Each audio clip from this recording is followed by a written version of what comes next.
Welcome to Our Weird World. I'm your host, John Henson, and happy 9/11. I don't think that's how you're supposed to say it, but it is 9/11. It is the, 23 years since the infamous day. Here's something, and this is probably not something that anyone should ever say, but I don't know, man. Can millennials just kind of stop acting like this was some life-altering event for every millennial?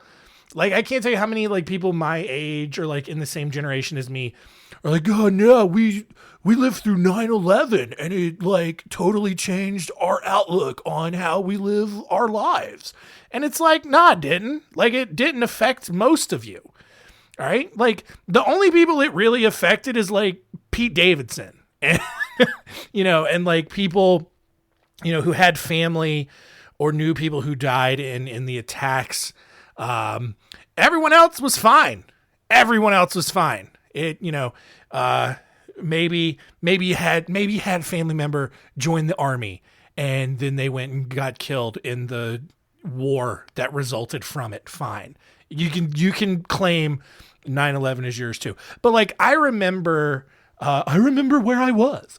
I was in 6th grade and one of the teachers, like, we were just in the middle of class and one of the teachers came knocking on the door and she was crying and she grabbed the other teacher and they went out, they were talking for a little bit and then came back in the room and they're like, kids, there has been an attack on New York and everybody's okay. Nothing's happening here. And it's like, yeah, duh, no one cares. No one's going to attack Eastern North Carolina. But no, like, people were just crying and a lot of people were scared. And I'm just sitting there like, does anyone just think this is a little bit of an overreaction? Like, we're not going to get attacked, like, logistically. And I'm a 6th grader, obviously, with this high level of thought. I should know better. But like, just logistically, we're fine. Like, everything's going to work out. But I don't know, man. Apparently it really, really mentally scarred a lot of people, and a lot of, now everyone's a victim of 9/11.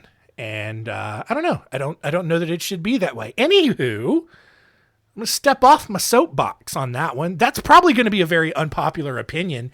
And if you don't like it, it's probably because you like using 9/11 to make yourself feel like a victim. And that's fine. Just know that you're kind of wrong for that. So anyway, this week, it's week 2 of Serial Killer September. I'm not even in a bad mood. I came out swinging on this one. I mean, it's a nice sunny day outside. Like, I'm in a good mood, but also, I don't know. That's been brewing for a while because I'll just see all these people. Hey, you get it. Anyway, what are we talking about today? We're talking about Son of Sam, who was one of New York City's most famous serial killers, and just kind of put him here since it's on 9/11 and everyone's thinking about New York today. So let's get into his story.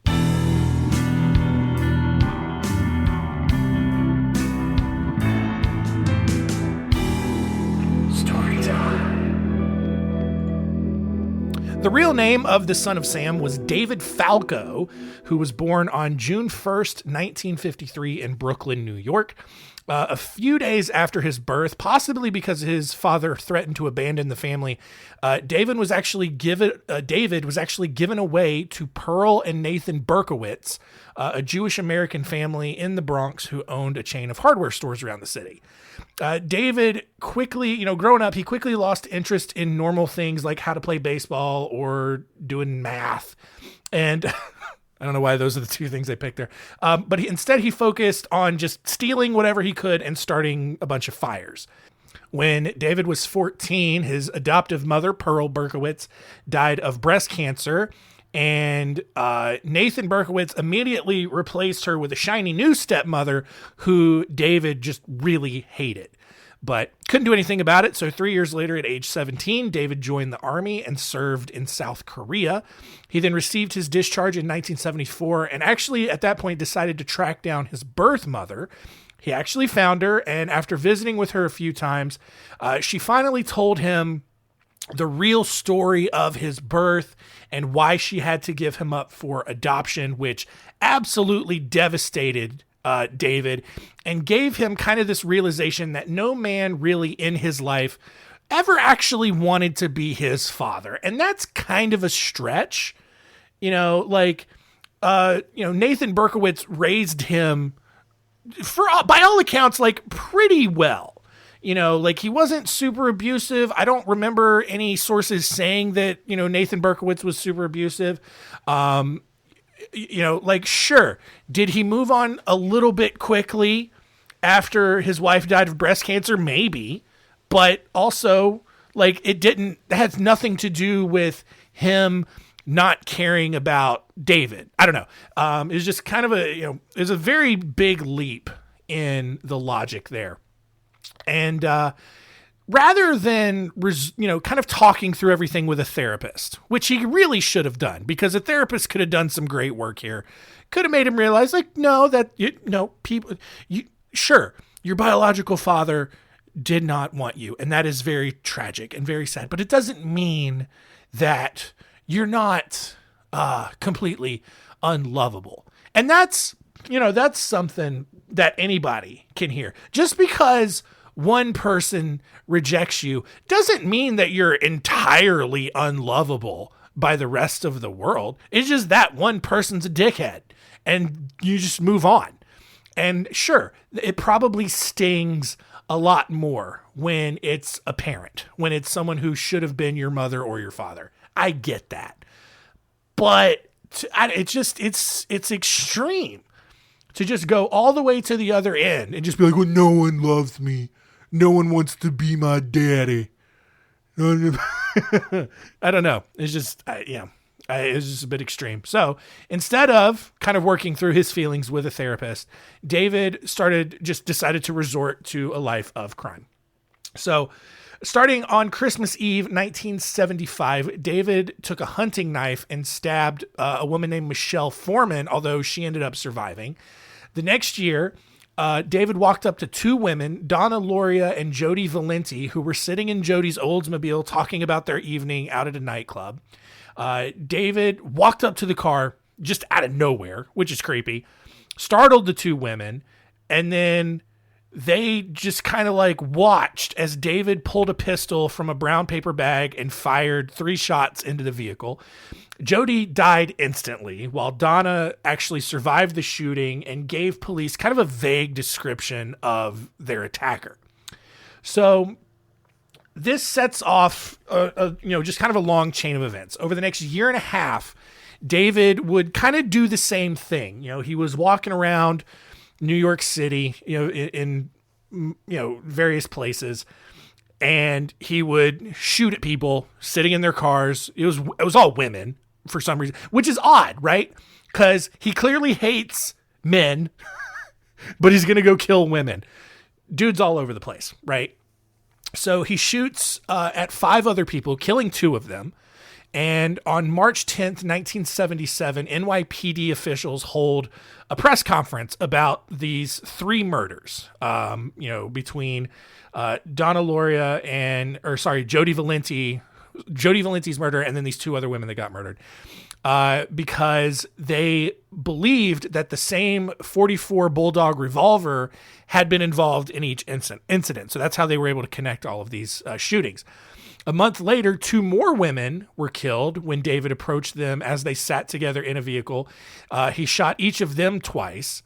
But this time, when police arrived on the scene, they found a handwritten letter addressed to NYPD Captain Joseph Borelli. And this letter is where David first used his Son of Sam nickname. And that's how the legend, quote unquote, of Son of Sam kind of really started to spread, because now he's taunting police for their lack of ability in catching him, because now he's killed 5 people and police have no idea who he is. They're not really that close. They only know that the same gun was used in all 5 murders. And so this first letter,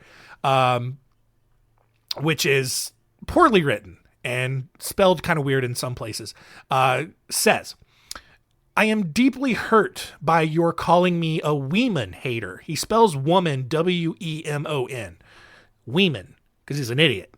I am deeply hurt by your calling me a Weeman hater. I am not, but I am a monster. I am the son of Sam. I am a little brat. When Father Sam gets drunk, he gets mean. He beats his family. Sometimes he ties me up to the back of the house. Other times he locks me in the garage. Sam loves to drink blood. Go out and kill, commands Father Sam. I am the monster, Beelzebub, the chubby behemoth. I love to hunt, prowling the streets looking for fair game, tasty meat. The women of Queens are the prettiest of all. He spells prettiest wrong by far. There's no Y in prettiest. Anyway, I must be the water they drink. I live for the hunt, my life. Like that's like super cryptic. All right. A lot of things you can break out of that, you know. When Father Sam gets drunk, he gets mean. He beats his family. Sometimes he ties me up to the back of the house. Other times he locks me in the garage. I don't know. Is he referring to Nathan Berkowitz? Who knows? We don't know, or is he just like making up this weird, super dramatic letter to like scare police or scare the general public or whatever? It's weird. But as you might expect, like this letter got a lot of attention, and not just because David had a hard time spelling relatively easy words. Police analyzed the wording of this letter, and they surmised that Son of Sam was mad at a dark-haired nurse for accidentally killing his father. And I don't know, the only connection they could have made from that was that two of the women that were murdered were in the medical field. Other than that, I have no idea how you jump to that conclusion based on anything that was in that letter. Police then released a psychiatric profile a month later, labeling David as a neurotic who believed he was possessed by a demon. Again, maybe not. Like I can almost get the demon reference, because, the last line, go out and kill, commands Father Sam. I am the monster, Beelzebub, the chubby behemoth, which I love that he calls himself the chubby behemoth. Because, yes, if you look at pictures of this guy, he's pretty chubby. He's a little chubster, right? Not, totally true on that point. But, yeah, calling himself Beelzebub, which is another name for Satan. But, yeah, I just love the chubby behemoth. It's just, a lot of times people give themselves nicknames that are just, not even accurate. But chubby behemoth, that's pretty good. On May 30th, what year are we? 1977, I believe. May 30th, 1977, the Daily News columnist Jeremy Breslin received a letter from Son of Sam. This time it was much more grammatically correct than the first one. However, the letter included a question, what will you have for July 29th? Which coincided with the first anniversary of his first murder, right? I believe, because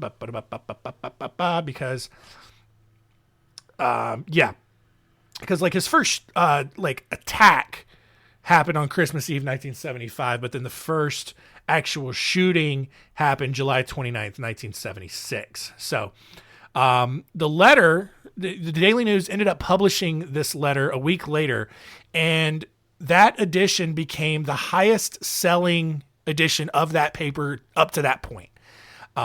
Even more because all of David's victims had long, dark hair. Women, especially women in Queens, where, if you remember from the first letter, David specifically mentioned, they were all going out to get shorter haircuts and dyeing their hair to a lighter color to avoid being targeted by, David Berkowitz. Nothing ended up happening on July 29th. However, 3 days before, on the 26th, David had actually shot two more people. They ultimately survived. But by the time July 29th came, nothing ended up happening.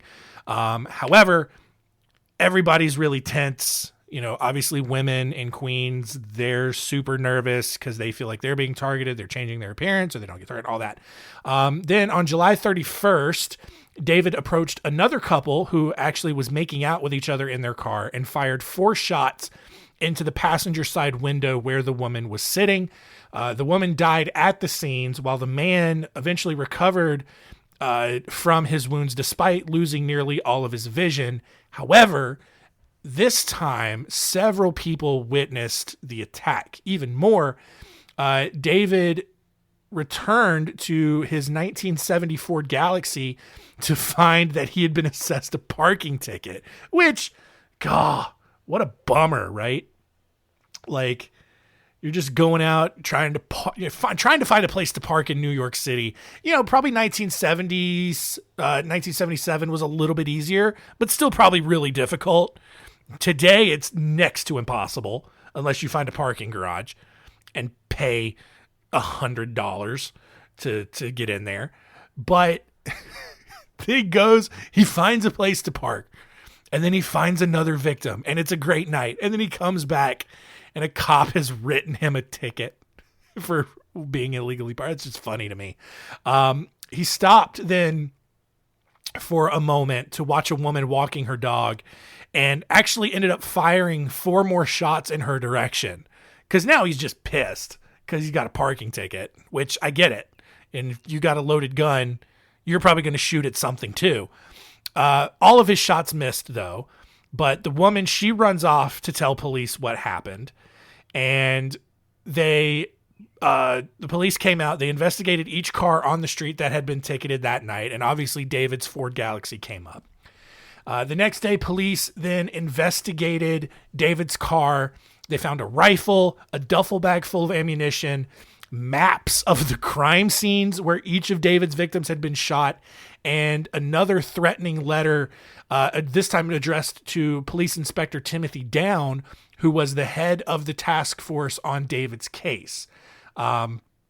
New York Police Department, in a magical case of smart police work that the LAPD could never even fathom of pulling off, didn't bother to even wait for a search warrant to come down. Instead, what are we doing right now? Are we really? What is going on? There's a car alarm going off.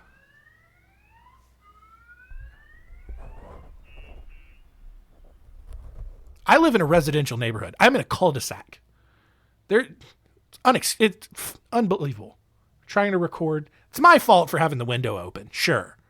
But still, just going to derail the entire episode because now I was already kind of on the edge of just being kind of just all over the place with this episode. Now it's just whatever, dude. Anyway, I just also realized that the window's open, which means whoever's out there dealing with their car alarm can hear me complaining about them with their car alarm. So that's cool. That's cool. That's cool. Let me see who it is. Hang on. I actually don't know who it was. It wasn't who I thought it would be. So who cares? These people, I think everyone has weird neighbors. But this is a weird group of people in this cul-de-sac. Anyway, where were we? New York police, they didn't even bother waiting for a search warrant. Instead, they waited for David. They just kind of camped out at David's apartment, waited for him to leave. Are we serious right now?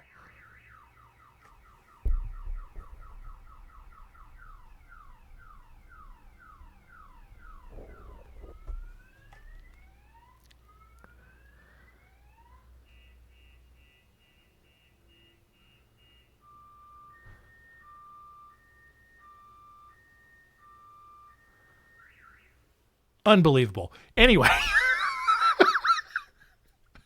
What is going on? Anyway, they camped outside of David's. Okay, I'm getting homicidal right now. I could just close the window. I realize that. But all right, I think we've addressed the issue. I think the owner of the car in question is out there.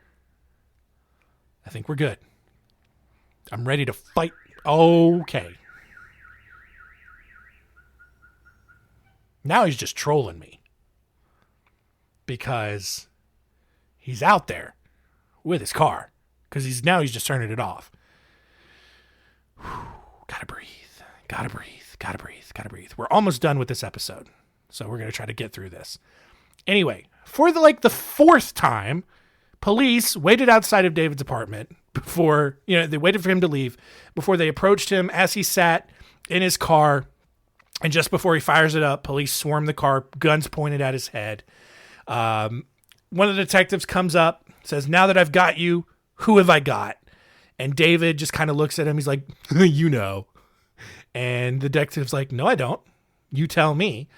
And then David replies, "I'm Sam." So police, they take David into custody. They also go into his apartment to find it adorned with all kinds of satanic graffiti. They also find a pile of diaries and notebooks that he had been keeping for several years, outlining as many as 1,400 arsons that he had committed throughout the city. And then after about 30 minutes of interrogation, David confessed to the murders. His defense lawyers tried to enter into a not guilty by reason of insanity plea, but David actually refused this. He actually told them, "No, I'm not insane. I know exactly what I'm doing." And so at his sentencing, David actually tried to jump out of the 7th-story window in the courtroom, but was eventually restrained and ordered to take another mental health evaluation, which was actually his 4th evaluation since his arrest. Still, after all of that, he was found competent to stand trial and was sentenced to 25 years to life for each murder. Due to prosecutor objections, of which I am baffled at how there could be any to begin with, David was actually made eligible for parole after 25 years. By the time his first parole hearing came in 2002, David had actually converted to Christianity and began calling himself the Son of Hope rather than Son of Sam, which, okay, that's cute. But despite being legally obligated to have a parole hearing every 2 years, David initially refused each one, saying he deserved to remain in prison for life. However, he, as time went on, in the 90s, he began trying to change his story to make it sound like his murders had been done as part of a ritual, kind of cult sort of thing, as part of a satanic cult that he was in. He started, he claimed that he had joined a satanic cult back in 1975. And he tried to make it look like he had only killed 3, while the other 3 were part of, were killed by other people in the cult that were with him at the time. A lot of this gets really confusing because all of this came about because he ended up mailing a book about witchcraft to police in North Dakota, of all places. And in it, he referenced Arliss Perry, who was a 19-year-old North Dakota woman, a newlywed really, who had been murdered at Stanford University on October 12th, 1974. And the case was widely reported at the time. And basically, David Berkowitz claimed that he knew details of it that only the perpetrator would know. But he was later interviewed about it, and police determined he was making up the whole thing. He really wasn't connected to it. But he tried to, there was this whole weird connection between Berkowitz and the Church of Scientology that he's just trying to drum up this big conspiracy between him and Scientology and a satanic cult. Nothing really ever came of it, right? All of his satanic cult stuff has been dismissed, and now then he converted to Christianity, and he initially started to claim that he didn't deserve parole, but that kind of started to change later in the 90s. But and one other thing he did first, in 2002, actually, during the DC sniper attacks, Berkowitz actually wrote a letter kind of addressed to the sniper, but he sent it to Fox News personality Rita Cosby, And basically he was just like telling the Stiper to stop hurting innocent people, which so ironic coming from a serial killer. But the as time went on for his parole hearings, he was like, yeah, I don't deserve parole. I need to stay in jail forever. However, in 2016 at his, it's still mandated parole hearing, Berkowitz stated that he still thought getting out on parole was unrealistic, but that he felt like he was no longer a risk to anyone. He felt like he deserved parole. Prison staff considered him to be a model prisoner, but again, it was still denied.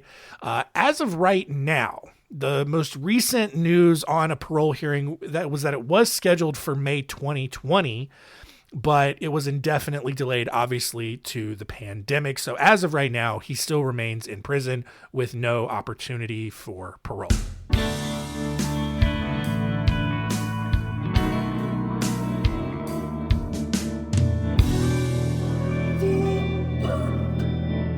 All right, Son of Sam, week 2 of Serial Killer September in the books, along with all of the fun sounds of whatever's going on in my neighborhood today. Jesus. Let's recap and see what we learned today.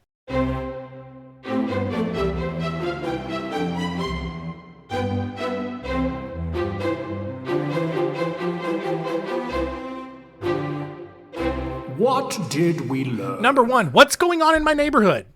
Why? Just random car alarms. There's people mowing grass out there right now. It's just a nightmare. Anyway, number 2, David Falco, a.k.a. David Berkowitz, got mad because his daddy didn't love him. And so he decided to murder women.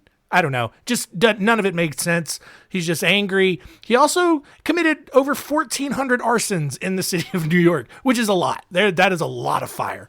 And then number 3, he tried to kind of make it sound like he was in a satanic cult, but he really wasn't. And now he was like, I don't deserve parole. And now he's like, I do deserve it.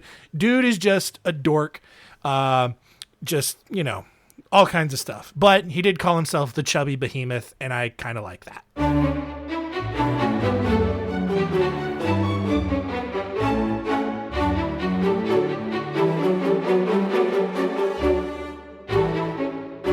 Next week on Our Weird World, Serial Killer September continues with the story of the Toolbox Killers. Blah, got a cool another nickname, bruh. Anyway, it is the story of Lawrence Bittaker and Roy Norris, who probably coined the term rape van for modern people in modern language. So we'll see what they did. Yeah, you get it probably already, but we'll dive into their story next week. Maybe if I'm not in jail for murdering everyone in my neighborhood for all of these distractions.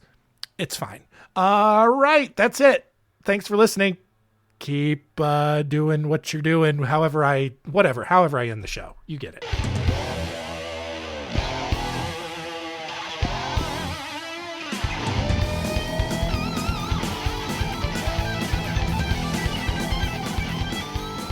I got my first truck when I was 3, drove 100,000 miles on my knees, hauled marbles and rocks and thought twice before I hauled a Barbie doll bed for the girl next door. She tried to pay me with a kiss, and I began to understand there's something women like about a pickup man. When I turned 16, I saved a few $100. My first car was a pickup truck. I was cruising the town, and the first girl I seen was Bobby Joe Gentry, the homecoming queen. She flagged me down and climbed up in the cab and said, I never knew you were a pickup man. Most Friday nights I can be found in the bed of my truck on an old Chase lounge, backed into my spot at the drive-in show. You know, a cargo light gives off a romantic glow. I never have to wait in line at the popcorn stand, 'cause there's something women like about a pickup man. You can set my truck on fire and roll it down a hill, and I still wouldn't trade it for a Coupe de Ville. I got an 8-foot bed that never has to be made. You know, if it weren't for trucks, we wouldn't have tailgates. I met all my wives in traffic jams. There's just something women like about a pickup man.